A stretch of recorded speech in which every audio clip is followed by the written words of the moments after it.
Boa tarde, meus amigos, boa tarde, minhas amigas.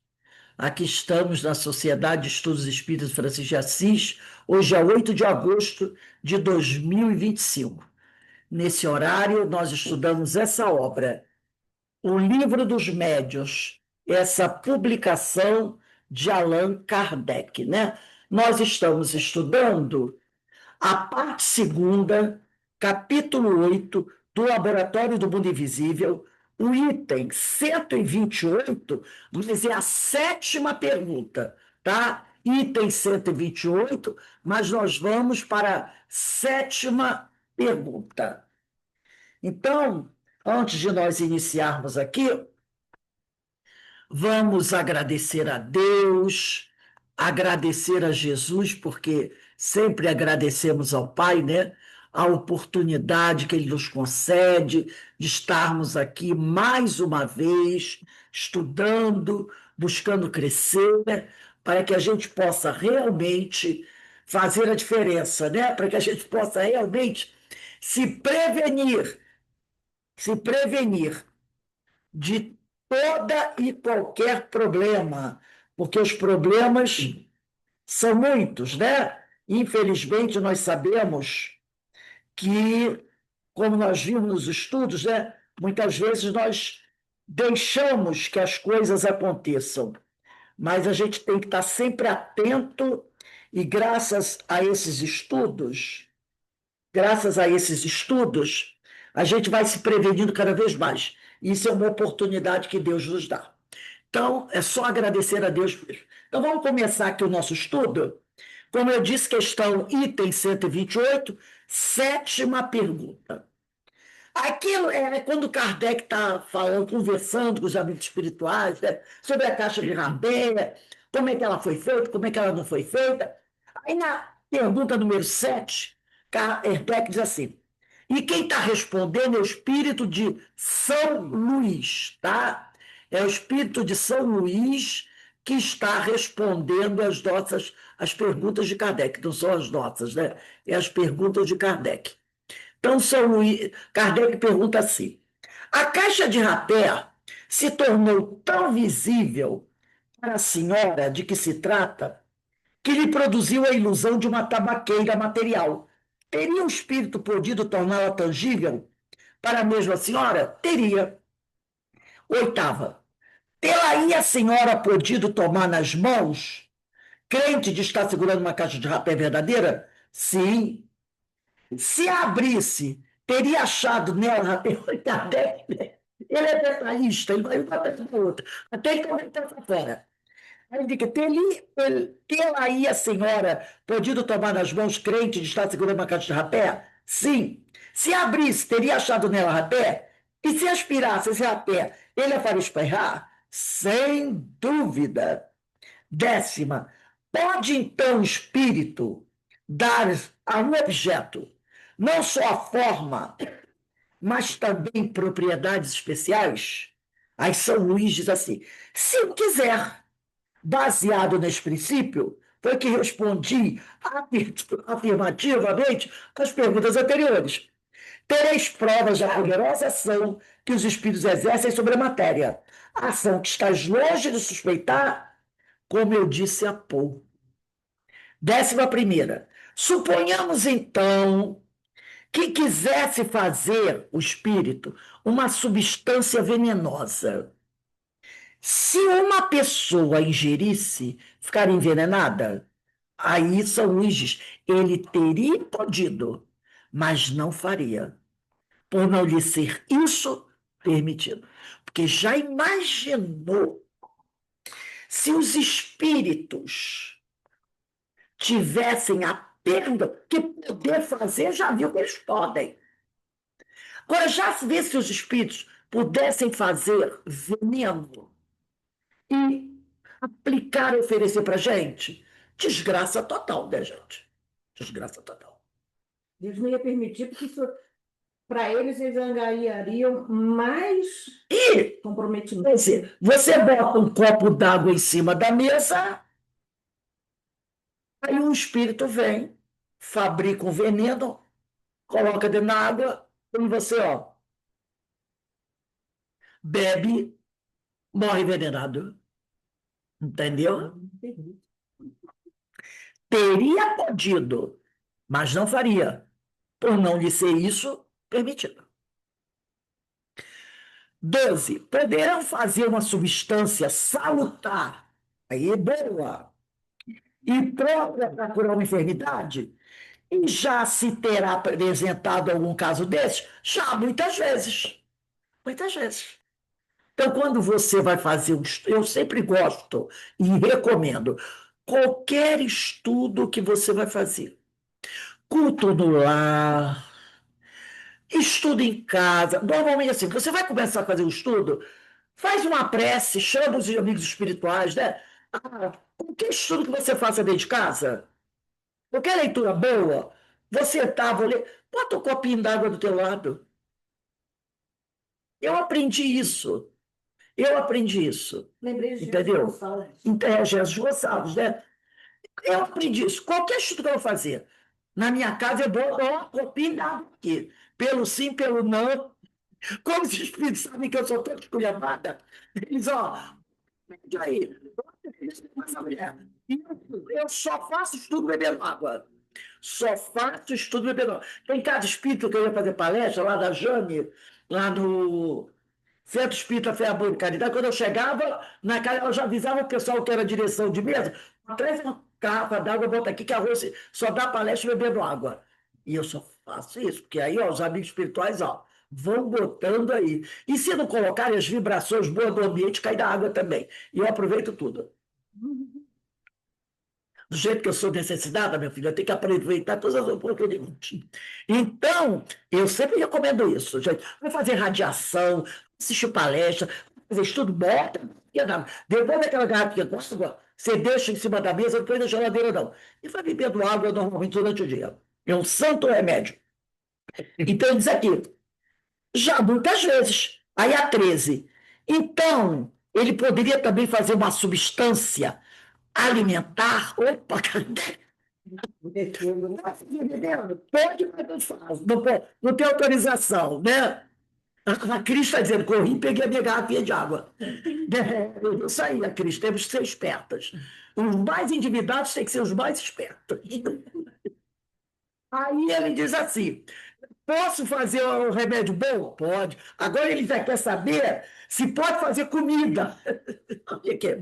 Então, poderia também fazer uma substância alimentar. Suponhamos que tenha feito uma fruta, uma iguaria qualquer. Se alguém pudesse comer a fruta ou a iguaria, ficaria saciado? Aí São Luís diz assim, São Luís já está percebendo que ele está querendo chegar a algum lugar.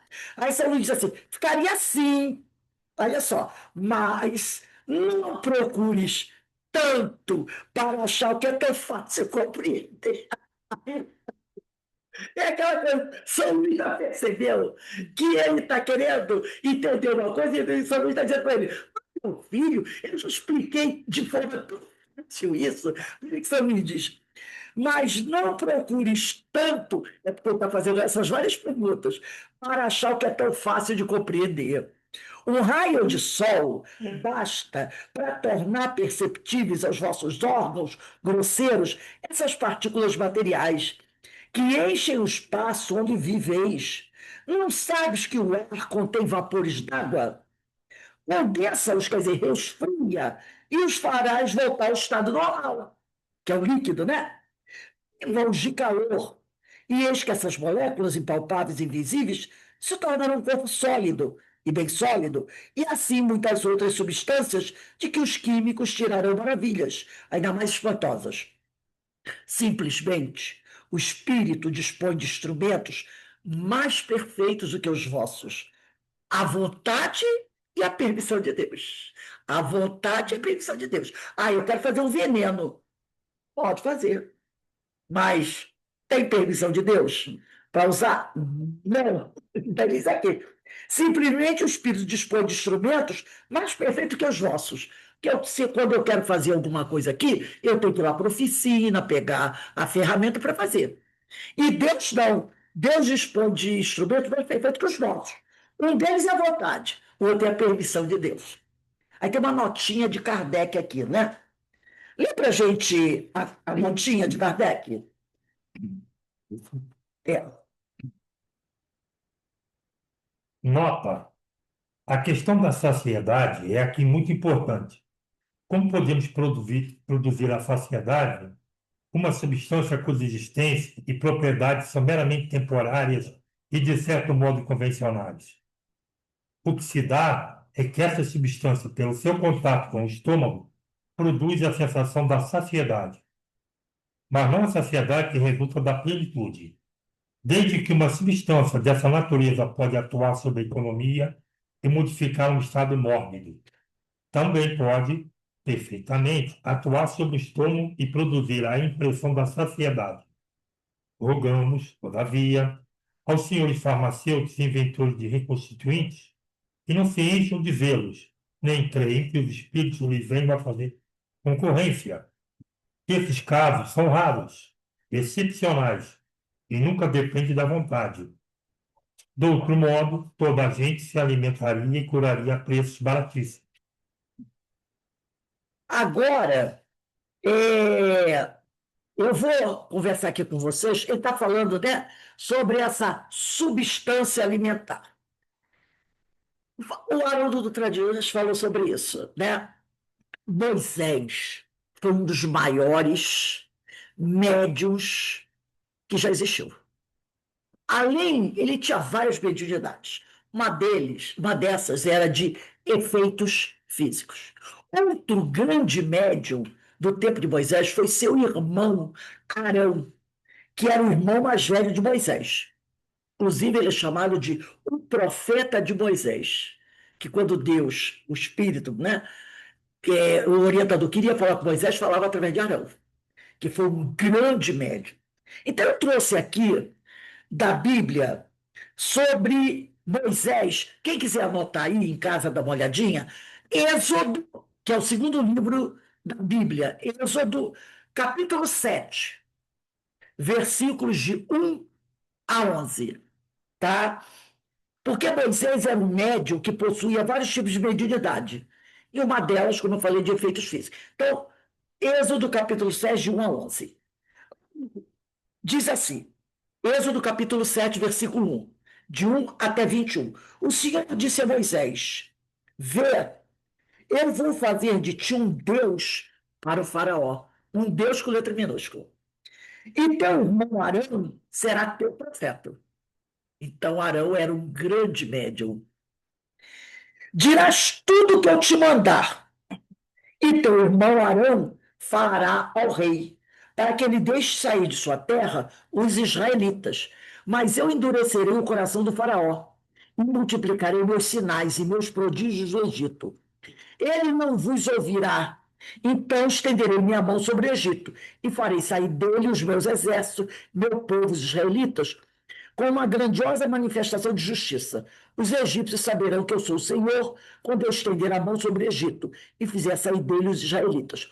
Moisés e Arão fizeram o que o Senhor tinha ordenado e obedeceram. Moisés tinha 80 anos e Arão tinha 83, quando falaram ao faraó. Então, aqui, nesse até o versículo 21, vai mostrar que eu já vou chegar lá. Vai mostrar o que eles fizeram como grandes médios de efeitos físicos. E tinham outros, né, outros fenômenos, eram capazes de outros fenômenos, mas de efeitos físicos eles eram extraordinários. Olha só, o Senhor disse a Moisés e a Arão, se o faraó vos pedir um prodígio, tu dirás a Arão, toma tua vara e joga diante do faraó. Ela se tornará uma serpente. Tendo Moisés e Arão chegando na presença do faraó, fizeram o que o Senhor tinha ordenado. Arão jogou sua vara diante do rei e de sua gente, e ela se tornou uma serpente. Mas o faraó, mandando vir os sábios, os encantadores e os mágicos, quer dizer, o faraó também tinha seus médios, tá? Estes fizeram o mesmo com os seus encantamentos. Jogaram cada um suas varas, que se transformaram em serpentes. Mas a vara de Arão engoliu as deles. Entretanto, como o Senhor o havia anunciado, endureceu-se o coração do faraó. Mesmo assim, o faraó não abriu mão. O Senhor disse a Moisés: o faraó endureceu o coração. Ele se obstina em não querer deixar partir o povo. Vai procurá-lo amanhã cedo, no momento em que ele sair para ir à margem do rio. Os esperarão à beira do Nilo. Tomarás na mão a vara que se mudou em serpente. E lhes dirás: o Senhor, o Deus dos Hebreus, mandou-me a ti para dizer-te: deixa ir o meu povo para que me preste culto do deserto. Até agora não me escutaste. Eis o que diz o Senhor: nisto reconhecerás que eu sou o Senhor, vou ferir as águas do Nilo com a vara que eu tenho na mão, e elas se mudarão em sangue. Os peixes do Nilo morrerão. O rio se tornará tão poluído que os egípcios terão nojo de beber suas águas. O Senhor disse a Moisés: dize a Arão: toma a tua vara, estende a mão sobre as águas do Egito, sobre seus rios e seus canais, sobre seus lagos e seus reservatórios, para que essas águas se tornem sangue. Haverá sangue em todo o Egito, assim nos recipientes de madeira como nos de pedra. Moisés e Arão obedeceram à ordem do Senhor. Sob os olhos do faraó e de sua gente, Arão levantou sua vara e feriu a água do Nilo, que se mudou toda em sangue. Morreram os peixes do Nilo e o rio tornou-se tão poluído que os egípcios não podiam beber de suas águas. Houve sangue em todo o Egito.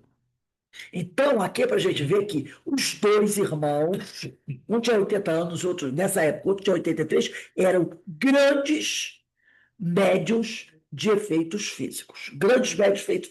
Agora, eu vou no livro do Êxodo, capítulo 16, versículo de 1 a 18, e depois o 31 e 32.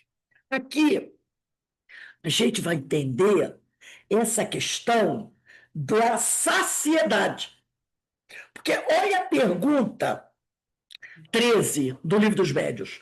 Então, Kardec pergunta: poderia o espírito também fazer uma substância alimentar? Suponhamos que tenha feito uma fruta, uma iguaria qualquer. Se alguém pudesse comer a fruta ou a iguaria, ficaria saciado? Então ele quer saber se o espírito pode fazer isso. Aí lá em Êxodo, que assistiu o estudo do Luz do Mundo, já sabe, né? Lá em Êxodo, capítulo 16, versículo de 1 a 18, olha aqui. Toda a assembleia dos israelitas partiu de Elim. Elim foi para o deserto. Depois que o povo saiu do Egito, né? Os hebreus saíram do Egito. Saíram de Elim e foi para o deserto de Sim, situado entre Elim e o Sinai. Era o 15º dia do segundo mês após sua saída do Egito. Toda a assembleia, aí é aquela coisa, ninguém nunca está satisfeito, né? Toda a assembleia dos israelitas pôs-se a murmurar contra Moisés, quando eles já estavam no deserto. Todo mundo começou a reclamar de Moisés. E Arão, no deserto, porque os dois estavam sempre juntos. Aí todo mundo já no deserto começou a reclamar com Moisés e com Arão. Disseram-lhes: oxalá tivéssemos sido mortos pela mão do Senhor do Egito, quando nos assentávamos diante das panelas de carne e tínhamos pão em abundância. Quer dizer, você tirou a gente do Egito, e aqui, no Egito melhor, porque pelo menos lá tinha comida para comer. É. Vós, aí o povo dizendo para Arão e para Moisés: vós nos conduzistes a este deserto para matar de fome toda esta multidão? O Senhor disse a Moisés: vou fazer chover pão do alto do céu. Sairá o povo e colherá diariamente a porção de cada dia. Eu porei desse modo a prova para ver se andará ou não, segundo minhas ordens. No 6º dia, quando prepararem o que tiverem ajuntado, haverá o dobro do que recolhem cada dia. Moisés e Arão disseram a todos os israelitas: esta tarde sabereis que foi o Senhor que vos tirou do Egito. E amanhã, pela manhã, vereis a sua glória, porque ele ouviu as vossas murmurações contra ele. Nós, porém, quem somos para que murmureis contra nós? Moisés disse: isso acontecerá quando o Senhor vos der esta tarde carne para comerdes, e amanhã pela manhã pão em abundância, porque ele ouviu as murmurações que proferis contra ele. Nós, porém, quem somos? Nós, Moisés e Arão. Não, não é contra nós que murmurastes, mas contra o Senhor. Moisés disse a Arão: Dize a toda a Assembleia dos Israelitas: Apresentai-vos diante do Senhor, porque ele ouviu vossas murmurações. Enquanto Arão falava a toda a Assembleia dos Israelitas, olharam para o deserto, e eis que apareceu da nuvem a glória do Senhor. E o Senhor disse a Moisés: Ouvi as murmurações dos israelitas. Dize-lhes: Esta tarde, antes que escureça, comereis carne, e amanhã de manhã vos fartarei de pão e sabereis que sou o Senhor vosso Deus.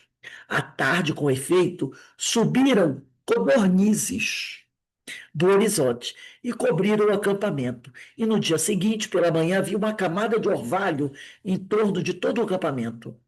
E tendo evaporado esse orvalho, eis que sobre a superfície do deserto estava uma coisa muito miúda, granulosa, miúda como a geada sobre a terra. Vendo isso, disseram os filhos de Israel uns aos outros: Que é isso? Pois não sabiam o que era. Moisés disse-lhe: Este é o pão que o Senhor vos manda para comer. Eis que vos ordena o Senhor: ajunte cada um o quanto lhe for necessário para comer. Não deve pegar mais. Então, não foi sobre isso, né? Aqueles que estão em sua tenda, um gomer por cabeça, quer dizer, um pedaço por cabeça. Segundo o número de pessoas. Tem 8 pessoas, pega 8 pedaços. Aí ele diz aqui: assim fizeram os israelitas, ajuntaram uns mais, outros menos. Mas quando se media com o gomor, aconteceu que o que tinha ajuntado muito não tinha demais, e ao que tinha juntado pouco não lhe faltava. Cada um havia recolhido segundo a sua necessidade. Agora eu vou para o versículo 31. Os israelitas deram a esse alimento o nome de maná. Assemelhava-se à semente de coentro, era branco e tinha o sabor de uma torta de mel. Moisés disse: Eis o que ordena o Senhor, que se encha dele um rubor para ser conservado para vossas gerações futuras, a fim de que vejam pão com que vos sustentei no deserto, depois de vos ter tirado do Egito. O que foi isso? 2 médios de efeitos físicos. Primeiro fizeram aparecer as aves, as codornizes. Eles foram lá, pegaram as codornizes, mataram e comeram. Depois, eles fizeram, como médios de efeitos físicos, cair do céu o maná, o alimento que os saciou. Tanto que disse o quê? Basta você comer um, que você vai ter a sensação de saciedade. Aí o pessoal disse: Deus mandou do céu? Não, 2 médios de efeitos físicos extraordinários. Amparados, é claro, por espíritos de sol, mas eram médios de efeito físico. Os dois, Moisés e Arão. Você vê que Moisés e Arão, os dois. Aqueles espíritos que Jesus reprimiu na tormenta, que o auxiliaram a. Não auxiliaram, não. Foram aqueles que obedeceram às suas ordens para cessar a tormenta, certo? Não são esses espíritos que cuidam da natureza? Sim. E ele diz aí, na própria Bíblia, diz que era o quê? Que não foi o pão que caiu do céu, porque quando a gente tem a impressão que está chovendo pão, não é isso? A gente lembra a grosso modo, mas ele diz que durante a noite, o que acontece? Aquele orvalho. Então, a transformação foi da matéria orvalho. Exatamente. No Agora a gente entende a multiplicação dos pães e A peixes. multiplicação dos pães, isso que eu ia falar. Quer dizer, a saciedade, Jesus, que médio extraordinário. é, Serve peixe e pão para todo mundo. E eu vou botar notinha, uma notinha. A questão da saciedade é aqui muito importante. Como pode produzir a saciedade uma substância cuja existência e propriedades são meramente temporárias? Tanto que ele diz: se você pegar mais, vai poder ser. Haroldo falou sobre isso. E quem pegava o que tem o olho grande, né? Ele mandou pegar uma, tem outra aqui, vou pegar também, vou esconder. Apodreceu. Então ele diz aqui: a questão da saciedade é aqui muito importante. Como pode produzir a sociedade uma substância cuja existência e propriedade são meramente temporárias, de certo modo convencionais? O que se dá é que essa substância, pelo seu contato com o estômago, produz a sensação da saciedade, mas não a saciedade que resulta da plenitude. Desde que uma substância dessa natureza pode atuar sobre a economia e modificar o estado mórbido, também pode perfeitamente atuar sobre o estômago e produzir a impressão da saciedade. Então, o sujeito comia aquele pedaço. Oi? Eu me lembrei do nosso lar. Por que que na espiritualidade não há necessidade do alimento, né, material e eles utilizam todo aquele Isso. É doido. Então, porque nós estamos condicionados a uma alimentação. Se eu não comer, eu vou ficar louca. Então, o que é que eles fazem? É o produto, fazem alguma coisa ali, que ao digerir, você tem essa sensação de saciedade. Tanto que ele diz, não precisa pagar dois, pegar dois, basta um. Já vai dar essa sensação de saciedade. Então, você tem aqui dois grandes médiums, Arão, e dizem até que Arão era até mais. Porque Arão tem uma coisa também. Por que que Moisés foge? Moisés foge porque ele matou um homem. Ele matou um guarda do rei. Porque ele viu o guarda batendo lá no hebreu. E ele já tinha descoberto que ele era hebreu. O que que ele fez? Nervosinho, foi lá, bateu um soldado e matou. Alguém viu e contou para o faraó. Como? Matou? Vai pegar. Aí, ó, Moisés foi embora. Arão ficou e cuidou daquele povo durante mais de 40 anos. Ele foi o grande líder espiritual do povo hebreu do Egito, enquanto Moisés estava fugindo. Foi ele que ficou. Quando Moisés volta e se apresenta e para um grupo lá, eles dizem, vamos levá-lo até Arão. E ele vai conversar com Arão. E Arão o reconhece, porque quando ele fugiu, ele devia ter uns 30 anos. Ele voltou já com mais de 60. Então, ele voltou, Deus mandou ele voltar, porque senão ele não tinha voltado. Lembra da sarça ardente lá do deserto? Que apareceu um arbusto pegando fogo, e dentro do fogo tinha uma imagem de um espírito dizendo para ele voltar? Foi aí que ele voltou. E aí, Arão era o grande líder espiritual. Tanto que depois Arão vai se tornar o grande líder religioso, o grande sacerdote, Arão, e um grande médium de efeitos físicos. E aí ele era mais velho que Moisés, e são os dois que vão, a tal das pragas, que vão fazer. E depois eles saem para o deserto, e o tempo todo Moisés com Arão, quando eles armam toda aquela cobertura, né? Vamos dizer assim, a cabana, e para a tenda, para ouvir Deus, que na realidade eram os espíritos, os dois entravam e o espírito falava com os dois, eles diziam que era Deus falando com eles. Então eram dois grandes sacerdotes, Arão e Moisés. Então são eles que vão produzir o maná através da mediunidade de efeitos físicos. Também estão morrendo de sede. E aí Moisés toca numa pedra e da pedra sai um jorro de água que eles vão beber, porque também tem a história da água, que eles estavam no deserto com sede, e aí Moisés diz, olha, Deus falou por mim para dar água para vocês. Ele bate lá, a água sai, e depois tem o tal do Mar Morto, né, gente? Lembra do Mar Morto? Cena extraordinária? Tinha os efeitos físicos. Dois espetaculares médios de efeitos físicos. Mas Moisés não pôde entrar na Terra Prometida, né? Porque ele teve um probleminha chamado vaidade, intolerância. E aí Deus disse assim, ó, não, eu não sei se Arão entrou, porque eu acho que Arão já tinha morrido, que Arão era mais velho que Moisés. Então Moisés não entra, para a gente ver, né? Foi o maior legislador, extraordinário, mas cometeu um erro gravíssimo. Quando ele desce da montanha com a Tábua dos 10 Mandamentos, pela primeira vez, e vê o povo adorando o bezerro de ouro, o que que ele fez?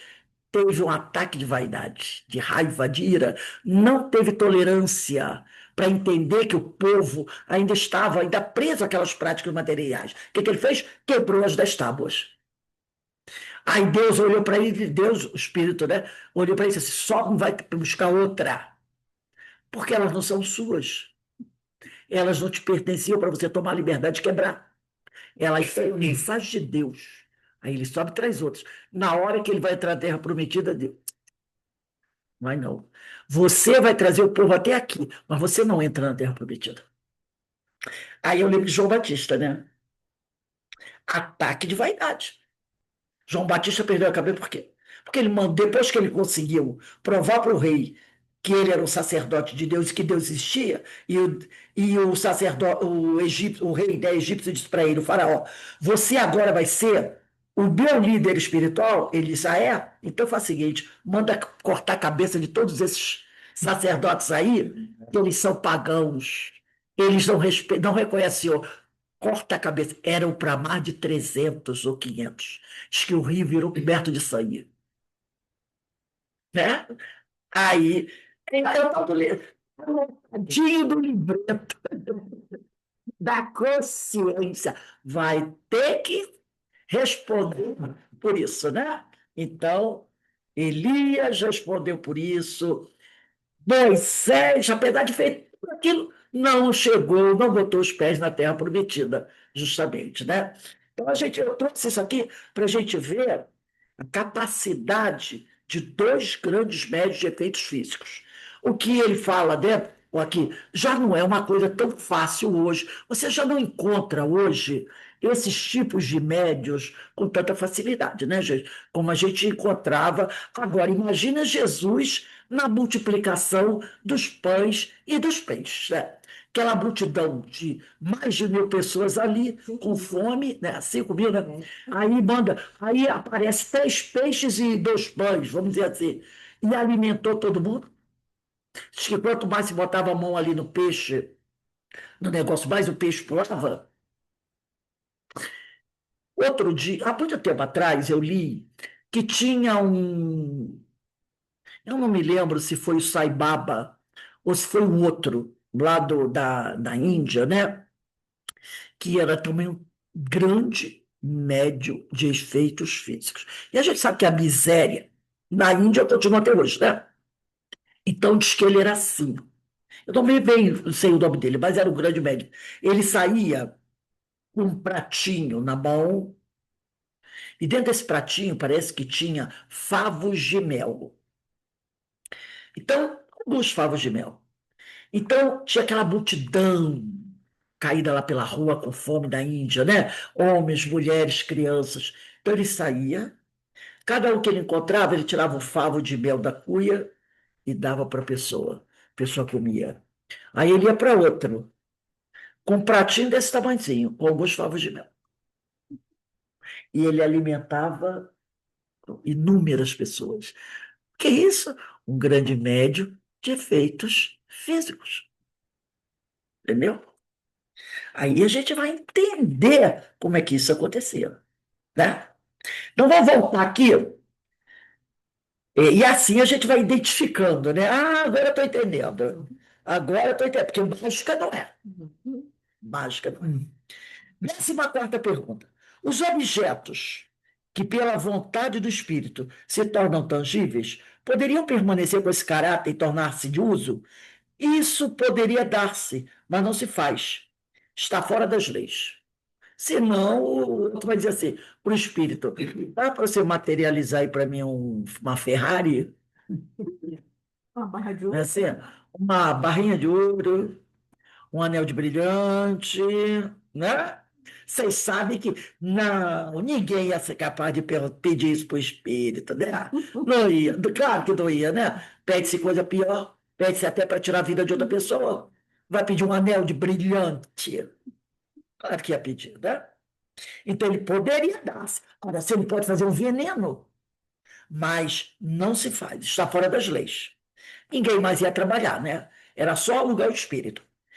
15. Tem todos os espíritos do mesmo grau o poder de produzir objetos tangíveis, fora de dúvida, que quanto mais elevado é o espírito, tanto mais facilmente consegue. Então, ele está dizendo o seguinte: eles podem, mas, dependendo do grau evolutivo, quem tem mais grau evolutivo, mais poder tem, né?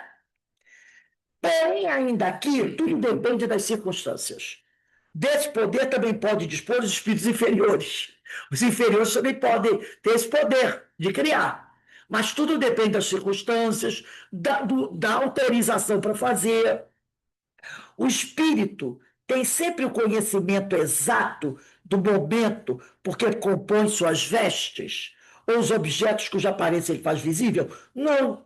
Muitas vezes concorre para a formação de todas essas coisas, praticando o ato instintivo. Lembra que nós estudamos isso na Gênesis, capítulo 14, item 14? Quando ele diz, às vezes, a criação é intencional.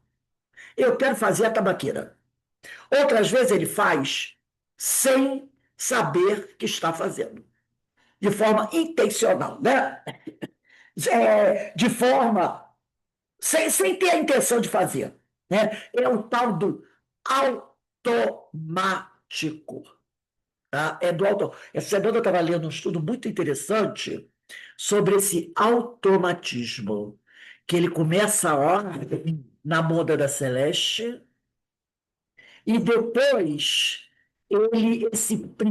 esse princípio inteligente vai dar continuidade a esse automatismo até que há essa mudança para o espírito, e quando há mudança para o espírito, os automatismos já estão incorporados.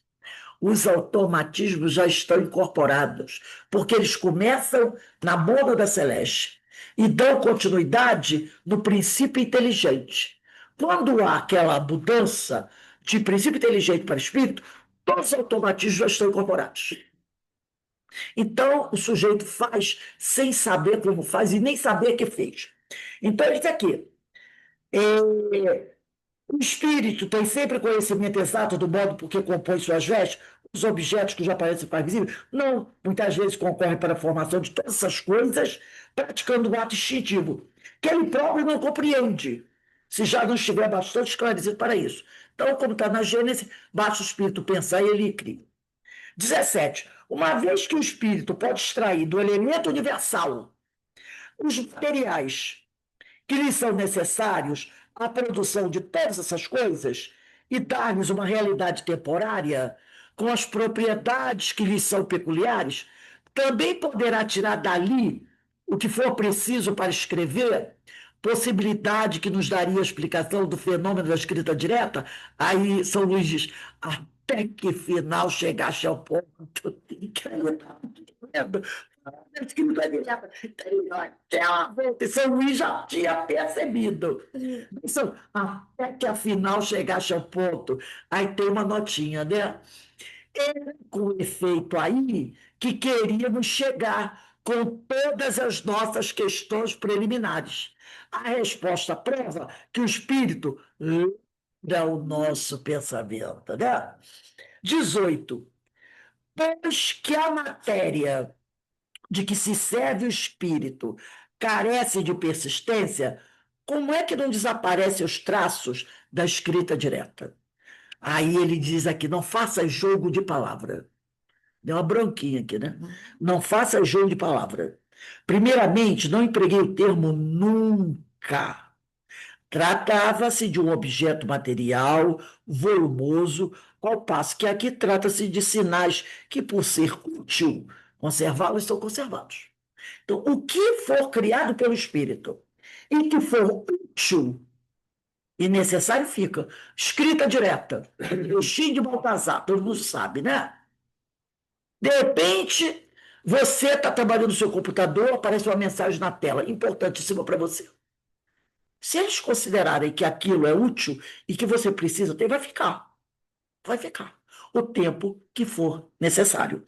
Então, isso aqui, trata-se de um objeto material volumoso, mas que aqui trata de sinais, escrita, letras, né?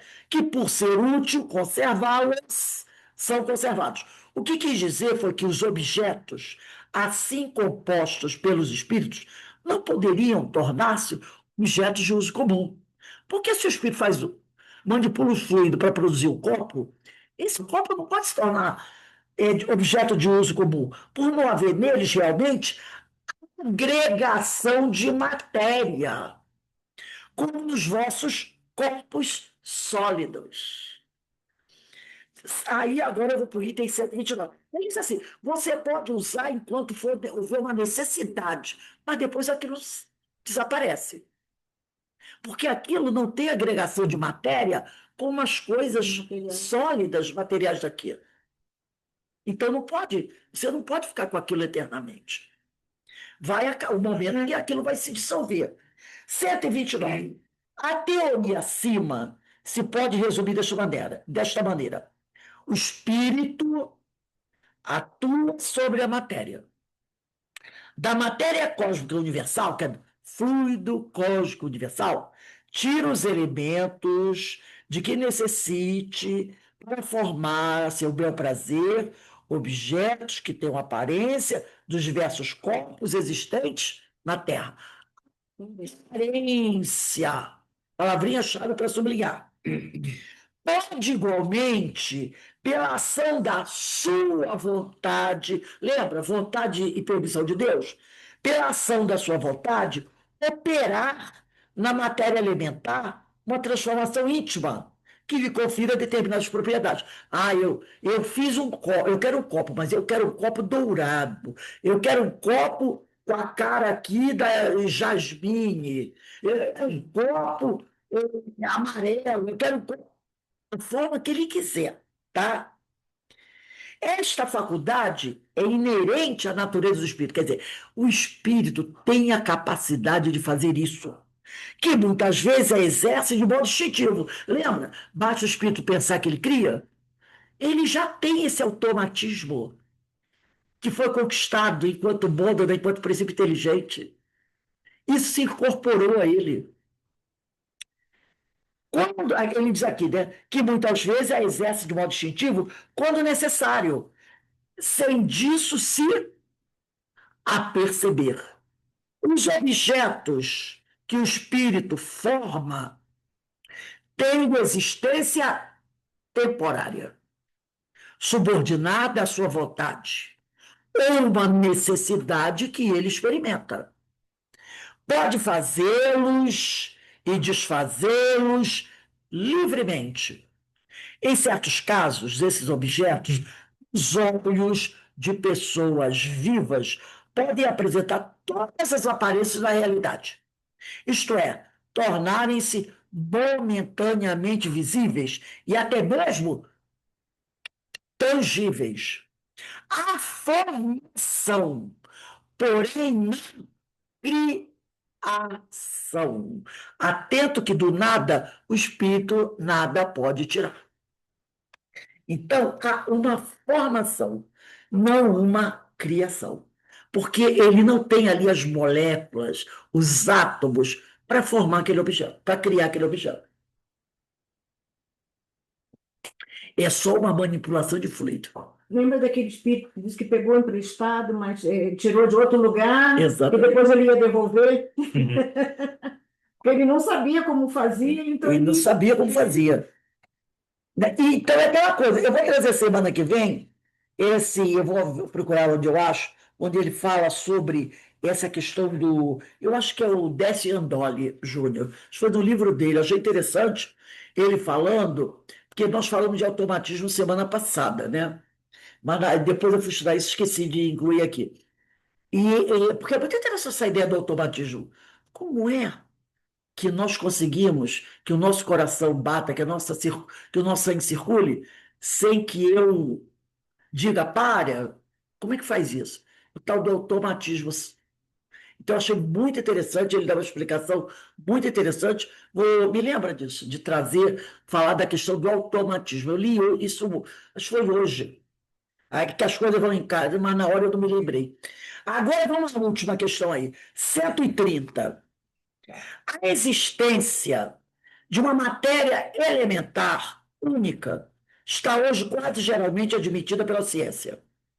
E os espíritos, como se acaba de ver, a confirmam.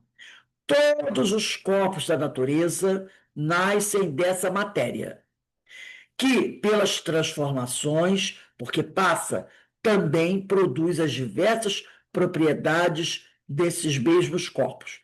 Daí vem que uma substância salutar pode, por efeito de simples modificação, a química mostra isso para a gente, né? Tornar-se venenosa. Fato de que a química nos oferece numerosos exemplos. Toda a gente sabe que, combinadas em certas proporções, duas substâncias inocentes podem dar origem a uma que seja deletéria. Por exemplo, uma parte de oxigênio e duas de hidrogênio, H2O.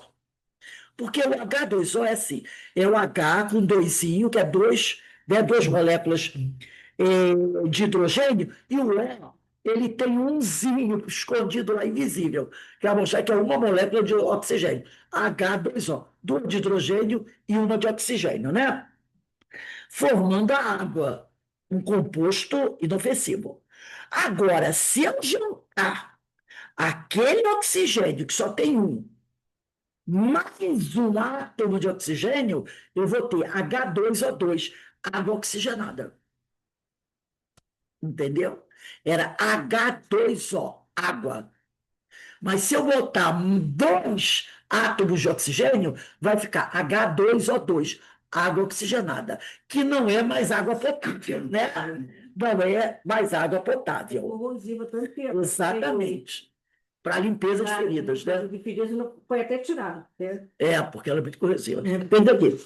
Uma parte do oxigênio e duas de hidrogênio, ambos inofensivos, formam água. Juntai um átomo de oxigênio e tereis um líquido corrosivo, sem mudança nenhuma das proporções. Às vezes, a simples alteração no modo de agregação molecular basta mudar as propriedades. Às vezes, basta você aquecer a substância. Dá uma ligeira aquecida, já bagunça tudo. Ou então resfria, já muda. Eu estudei química e é danado, né? É danado. Por exemplo, quando a gente lá no laboratório produzia pólvora, que é facílimo de fazer, facílimo, muito fácil. O professor, na hora, né? Era o professor Machado. Eu acho que o Alberto conheceu, lá no Brigadeiro Short. Professor Machado. Eu tinha 16, 17 anos. Professor de química, de laboratório. Né? O Alberto também acho que foi aluno dele, né, Alberto? Professor Machado. Ele dizia, gente, cuidado. Aí, quando nós fomos fazer a pólvora, basta você ter salitre, enxofre, né? E a outra substância lá. Você arruma um coador de melita, Carvão. carvão, né? E você faz a pólvora. É um laboratório. Agora, se você botar uma quantiazinha a mais de salitre, de enxofre ou de carvão, a explosão pode ser grande. Porque o que a gente fazia, aquele pouquinho, você acendia, fazia aquela bola. Se você errar no negócio lá, você fazia um desastre.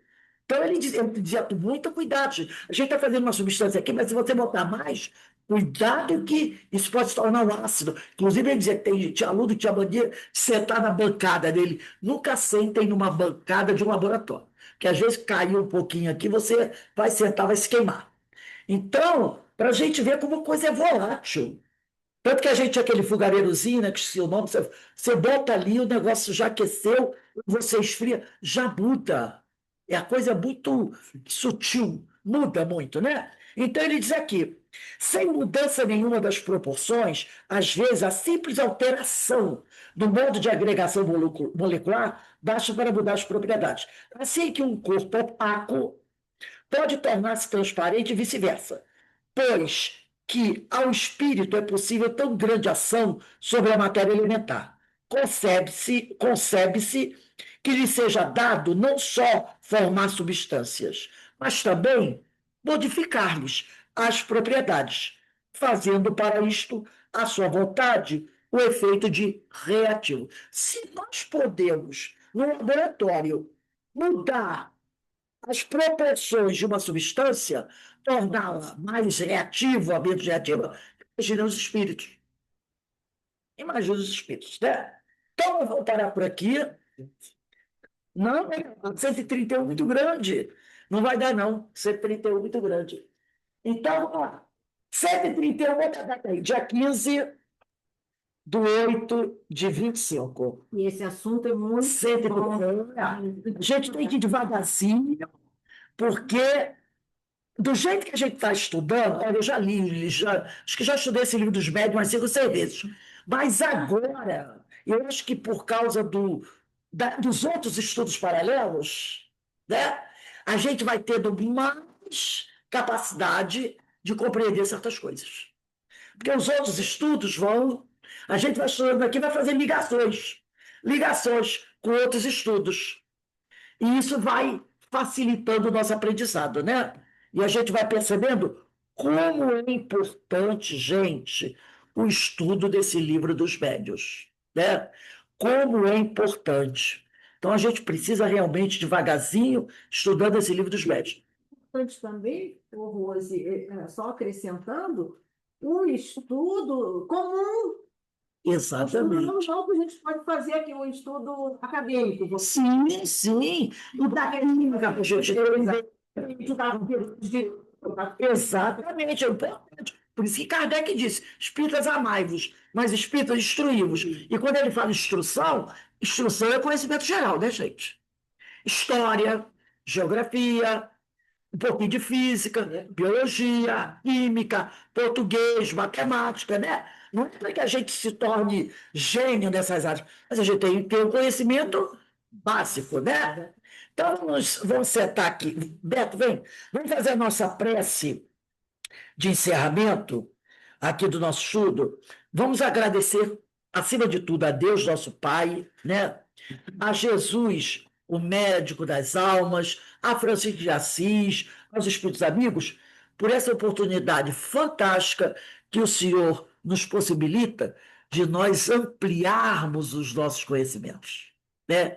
De maneira correta, de maneira harmônica, de maneira evangélica, doutrinária, para que a gente possa usar esses recursos no nosso melhoramento pessoal e também ajudando, né, outros espíritos que conosco participam de crescer junto com a gente. Porque crescer sozinho não tem graça, né? A gente quer chegar junto, a gente quer chegar junto, né? Então, isso é maravilhoso. Então, que o Senhor nos abençoe, nos fortaleça. Eu desejo para todos um bom fim de semana de muita paz, de muita luz, de muita alegria, né? E segunda-feira estaremos de volta com os nossos estudos. Lembrando, gente, que a partir de segunda-feira, para ver horários, para ver tema, para ver vão no grupo Evangelho em Casa, porque talvez não dê para passar para vocês. Até aquele negócio da leitura da Ivone Pereira, que a Carmen bota no grupo, e eu mando para vocês, né? Eu depois mando replico para vocês. Eu não sei se eu vou continuar, mas quem faz o estudo da Ivone sabe que a Carmen bota no grupo. E quando a Carmen não colocar no Evangelho, que a vida pode esquecer, eu vou lá e coloco. Entendeu? Então ninguém pode dizer que não chegou lá por falta de mensagem, porque eu sou sentinela. A Rose não deixa. Não deixa passar. Ninguém vai dizer assim: você não se tornou um espírito celestial, porque naquele dia você esqueceu de botar mensagem. Você, eu tenho. Então, gente, vamos agradecer a todos os espíritos amigos que têm nos dado tantas oportunidades, né? Que o Senhor nos abençoe. Gente, daqui a pouco tem a nossa reunião, quando for assim, 6:20, tá? A nossa reunião de irradiação para os nossos irmãos enfermos físicos. Um beijo no coração de todos.